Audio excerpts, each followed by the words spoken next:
Shalom, selamat bertemu kembali di channel saya. Pada kesempatan ini saya ingin kembali berbagi pada saat sore ini. Saya ingin menyampaikan yaitu tentang firman Tuhan. Kebetulan saat ini di dalam acara fellowship atau persekutuan Sunday School.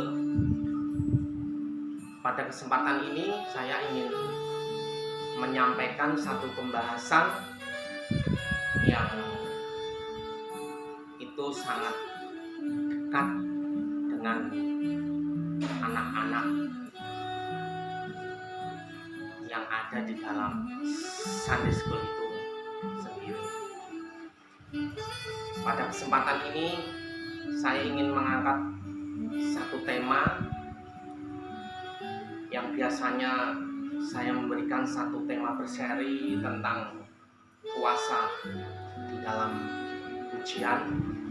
Saat ini saya ingin menyampaikan satu tema yang berhubungan dengan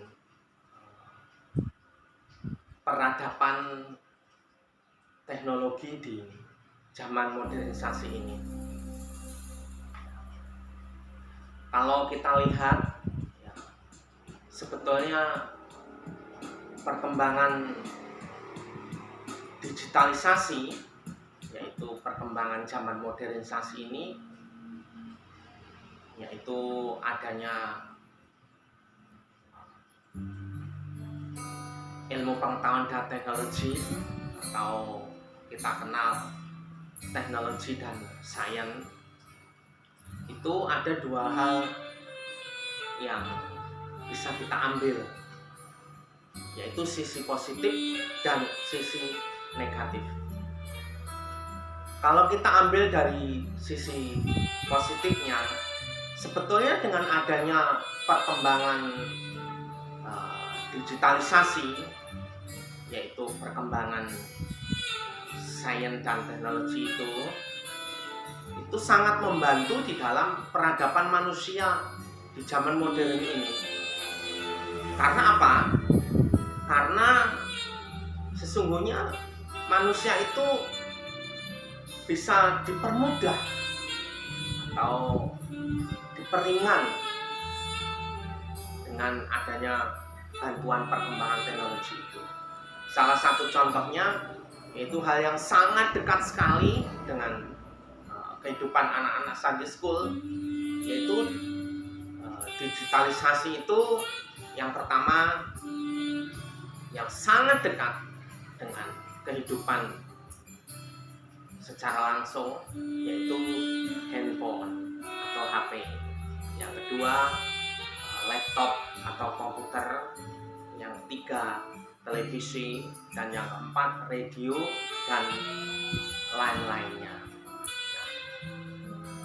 Sisi positifnya sebetulnya misalkan dengan handphone itu, yang dahulunya itu belum ada handphone sehingga orang itu harus datang langsung di tempat yang jauh, harus memakan waktu berhari-hari bahkan berbulan-bulan untuk menyampaikan satu informasi.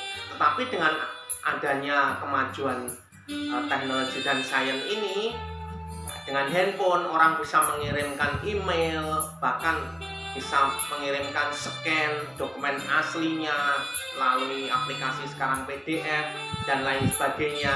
Itu tidak perlu berhari-hari, berbulan-bulan, bahkan dengan hitungan detik atau menit pun bisa menginformasikan atau mengirimkan satu dokumen langsung ke tempat yang dituju. Itu sisi positifnya. Nah, tetapi yang ingin saya bahas ada juga sisi negatifnya. Sisi negatifnya itu apa? Ya, sisi negatifnya tentu kita lihat bahwa dengan adanya digitalisasi handphone ataupun komputer, laptop itu cenderung membuat manusia itu mempunyai satu sifat kecanduan. Ya, kecanduan itu adalah sesuatu yang dilakukan secara terus-menerus. Ingin lagi, dan ingin lagi. Itu adalah kecanduan. Nah, tidak kita pungkiri bahwa zaman sekarang ini banyak anak-anak, bukan hanya anak-anak aja, tetapi orang dewasa pun yang sudah kecanduan handphone. Dengan tandanya kalau tidak ada handphone itu udah pikirannya itu tidak sejahtera, harus selalu pegang handphone, bahkan handphone itu harus selalu ada di dekatnya. Itu menandakan bahwa seseorang itu sudah kecanduan handphone, bahkan orang itu tidak bisa hidup tanpa handphone, seperti itu. Dan handphone itu menjadikan lebih dari segala-galanya, mungkin pertemanan dengan yang lain, mungkin hobi-hobi dan lain itu bisa terkikis dengan adanya handphone. Bahkan hal-hal positif, yaitu untuk belajar ataupun melakukan satu kegiatan sembahyang rutin, itu juga bisa terkikis adanya kecanduan dengan handphone. Yang ingin saya sampaikan yaitu ada satu tips yang saya bawakan di dalam dasar firman Tuhan. Kalau saya pernah menyampaikan, yaitu dasar firman Tuhan tentang di dalam suratan Rasul Paulus di dalam 1 Korintus pasal 10 ayat 23, yang di situ dikatakan memang segala sesuatu itu diperbolehkan. Itu benar. Main handphone, laptop, komputer, ataupun sebagainya itu diperbolehkan. Tetapi Rasul Paulus kepada jemaat Korintus dikatakan bahwa kalau itu tidak berguna dan membangunnya, jangan dilakukan. Seperti itu. Ya, artinya apapun yang kita lakukan itu memang diperbolehkan. Mungkin tidak dilarang, tetapi yang itu tidak berguna dan tidak membangun, ya jangan sampai dilakukan. Itu dasar yang pertama. Kemudian dasar yang kedua, saya ingin melihat itu di dalam suratan Rasul Paulus di dalam jemaat di Roma pasal 12 ayat 2. Di situ juga dikatakan bahwa janganlah kamu menjadi serupa dengan dunia ini. Nah, jangan menjadi serupa dengan dunia ini. Saya ingin berbagi tips bagaimana ya ini caranya agar anak-anak atau orang-orang dewasa itu tidak sampai kecanduan dengan handphone. Dasar yang pertama adalah jangan sampai menjadi serupa dengan dunia. Rupa-rupanya efek daripada kemajuan teknologi handphone itu bisa merubah seseorang itu menjadi perilaku yang tidak sesuai dengan firman Tuhan. Seperti itu. Ya, kalau ini saya ingin memberikan satu tips bagaimana caranya, yaitu supaya anak atau orang dewasa itu tidak kecanduan handphone. Yang pertama, yaitu membatasi diri di dalam main handphone. Artinya harus ada batasan. Tidak boleh melakukan mungkin pegang handphone atau main handphone itu terus-menerus, tapi harus dibatasi. Kemudian yang kedua, mengurangi dalam main HP. Harus mengurangi. Yang tadinya suka main handphone, mungkin waktu yang lama, itu juga harus dikurangi. Mungkin dilakukan megang handphone bila ada perlunya. Seperti itu. Kemudian yang ketiga, kita harus ingat resiko bahaya main handphone.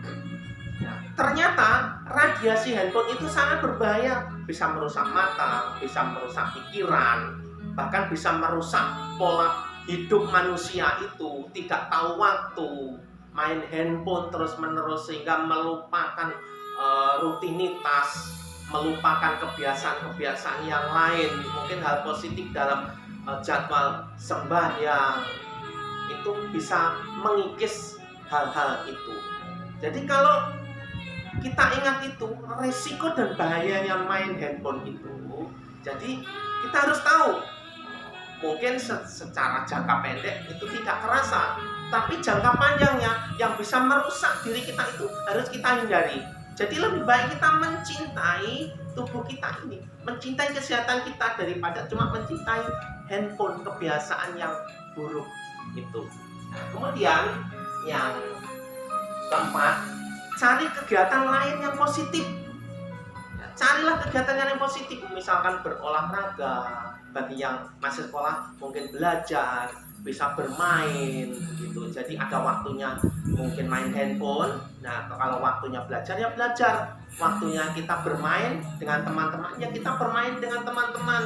Nah, mungkin waktunya membantu orang tua, misalkan mencuci bajunya sendiri, untuk belajar mandiri, untuk mungkin membantu orang tua membersihkan tempat tidur, kamar, membersihkan mungkin lantai. Nah, itu juga harus dilakukan seperti itu, mencari kegiatan lain yang positif. Kemudian yang terakhir, yang kelima, bisa mengatur waktu dengan sebaik-baiknya. Jadi bisa mengatur waktu. Jadi kalau waktunya mungkin bersekolah ya bersekolah, jangan ketika sekolah pikirannya itu sudah gimana handphone saya, nanti cepat-cepat pulang bisa lihat handphone. Nah, itu yang salah. Jadi bisa mengatur waktu sebaik-baiknya seperti itu. Itu adalah tips-tips yang bisa membantu kita. Yang ingin saya tekankan bahwa memang segala sesuatu itu diperbolehkan, seperti yang dikatakan oleh Rasul Paulus kepada jemaat di Korintus. Tetapi kita ingat juga seperti yang dikatakan Rasul Paulus kepada jemaat di Roma, itu jangan menjadi serupa dengan dunia ini. Mungkin perkembangan teknologi itu ya membuat orang itu kecanduan. Jangan sampai kita itu serupa dengan mereka. Jangan sampai kita kecanduan seperti itu. Jadi kita itu harus tidak boleh serupa dengan dunia. Nah, seperti itu. Jadi apa yang harus kita lakukan? Ya kita seperti yang dikatakan tadi, ya berubah menjadi lebih baik. Berubahlah oleh pemberian budimu. Nah, yang tadinya mungkin sudah terlanjur kecanduan handphone, main handphone, tidak tahu waktu dan lain sebagainya, kita rubah. Pola hidup yang tidak sehat kita rubah. Mungkin yang tadinya dengan adanya kecanduan main handphone itu mengikis keimanan kita, juga kita rubah.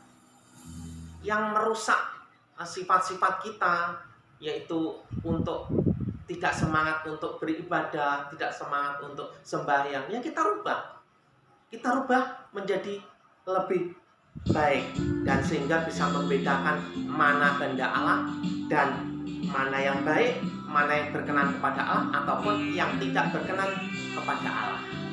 Nah, di situ yang ingin saya tekankan bahwa mari kita itu tidak serupa dengan dunia. Tidak sampai kemajuan teknologi dan digitalisasi itu merubah gaya hidup kita, style kita, pola hidup kita.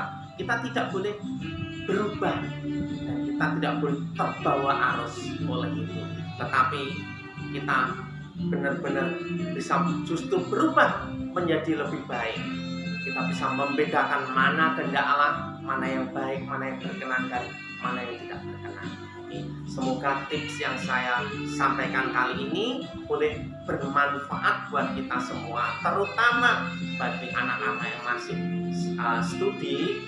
Mari kita coba renungkan tips-tips ini, dan bagi orang tua nasihat ini juga bisa menjadi berkat, yaitu kita berikan nasihat yang baik, apa itu pentingnya, dampaknya, dan apa itu resikonya kalau kita menggunakan handphone dan teknologi lainnya, sehingga iman kita ini tetap kuat di dalam Tuhan, dan iman kita ini tidak sampai terkikis, dan kita tidak sampai terbawa arus, tetapi kita justru bisa berubah menjadi lebih baik dan lebih baik.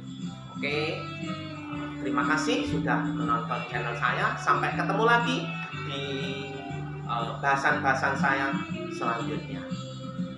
Thank you so much and God bless you.